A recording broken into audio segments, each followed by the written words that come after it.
लालू यादव ने वोट कर दिया है। वोट करने के बाद अब वो बाहर आ रहे हैं, रोनी आचार्य उनके हाथ को पकड़े हुए हैं, बाहर आ रही हैं। तेजस्वी यादव ने तो कह दिया कि 14 तारीख को सरकार बदल रही है, बिहार जीत रहा है, हम जीत रहे हैं। लालू यादव ने अभी तक मीडिया से कुछ भी नहीं कहा। हालांकि बार बार सवाल किया जा रहा है लालू यादव से, लेकिन लालू यादव ने खामोशी ओढ़ रखी है। तो लालू यादव का पूरा परिवार दरअसल यहाँ वेटनरी कॉलेज में वोट डालने के लिए पहुंचता है प्रत्युष, यहाँ पर एक जो पोलिंग बूथ है हर चुनाव में, और लालू यादव से वहां बात करने की कोशिश तो की जा रही है, लेकिन अभी तक कुछ कहा नहीं उन्होंने। लेकिन सबसे इसमें इंटरेस्टिंग बात यह है, लालू यादव का पूरा परिवार यहाँ पर है, लेकिन तेज प्रताप ने किसके हक में वोटिंग किया है, एक चीज। Secondly, is it humanly possible, मतलब फिजिकली क्या ये संभव है कि आप 22 जगह पे जाके आप अपने मताधिकार का इस्तेमाल करें। मुझे ही शहरबन्नी जाना है, उसके लिए अभी अगले और 3 घंटे मुझे लगेंगे वहां पहुंचने के लिए, और उसके बाद और अगर जगह जाने का कोई सोचे। बट बहरहाल अगर ये जानकारियां भी आपके सामने आई हैं तो आप क्यों नहीं आप कोर्ट का आप रास्ता अपनाते हैं। सरकार की ये जिम्मेदारी नहीं है ना। आपने शिकायत की कि भाई इस तरीके से हो रहा है, आपकी शिकायत के ऊपर चुनाव आयोग ने एसआईआर की प्रक्रिया का इस्तेमाल किया। अब उस प्रक्रिया के ऊपर भी अब आपको दिक्कत है।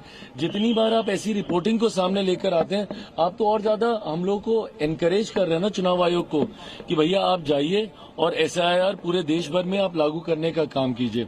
ऐसे में मुझे लगता है कि अगर इनके पास इतना ही इनको विश्वास है अपनी जानकारी के ऊपर, तो इनको कोर्ट का रास्ता अपनाना चाहिए, न्यायालय में जरूर जाना चाहिए।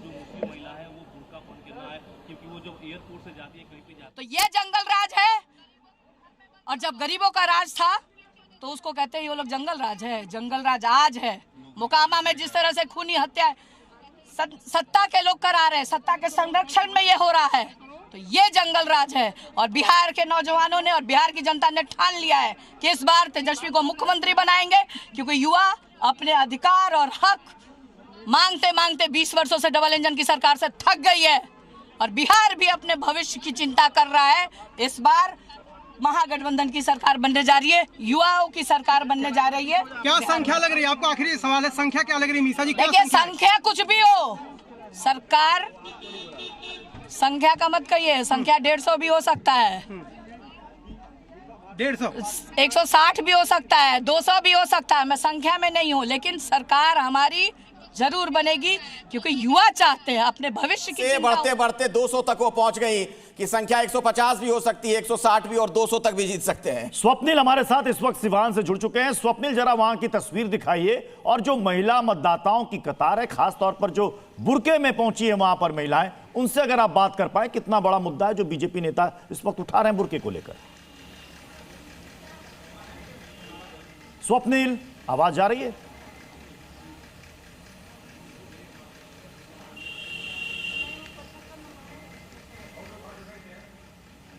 शायद उन तक आवाज नहीं मुझे लगता है पीसीआर में संतोष हमारे साथ है, हमारे सहयोगी संतोष। मुझे लगता है हमें मधेपुरा का रुख करना चाहिए। ब्रजेश जहां पर मौजूद हैं। ब्रजेश, अगर आप वहां पर किसी से मतदाता से बात कर पाए, खासतौर पर अभी आपने जो बात की वहां पर बुर्के में जो महिला मतदाता थी, उनको तो कोई दिक्कत नहीं है चेहरा दिखाने में, अगर महिला मतदान कर्मी उनसे कहता है चेहरा मिलान कराने के लिए?